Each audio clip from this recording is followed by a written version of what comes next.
இப்படி ஒண்ணும் இல்லாம வந்துட்டு இது என்ன ஓட்டா, இது என்ன நம்ம எதிரிகளுக்கு வைக்கிற வேட்டா, இது என்ன நாம் கோட்டைக்கு போகிற ரூட்டா, நான் சாப்பிட்டேன் புரட்டா வரட்டா காட்டுறேன் டாட்டா. இப்படியாடா டே ஏடா என்னது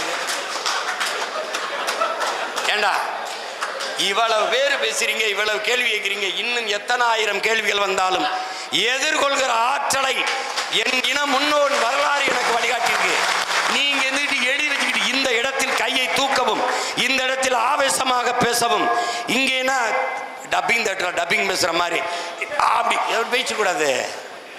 சொந்த பேரையே மதுரை கிழக்கு விஜய், மேற்கு விஜய், எவனோ சொல்லியிருக்கான். உசிலம்பட்டியில கள்ளர்கள் இருக்காங்க, அவங்க எல்லாம் கொஞ்சம் வீரமா இருப்பாங்க அப்படின்னா உசிலம்பட்டி விஜய். என்னது ரெண்டே பேருக்கு தான் போட்டி, ஒன்னு டிவிக்கு இன்னொன்னு டிஎம்கேன்னு. ரெண்டு பேர், ஒரு பொம்பளை டிஎம்கேல திருடி இருக்கா, இன்னொரு பொம்பளை டிவிக்கேல திருடி, இங்க ஒரு டீம் மாஸ்டர்.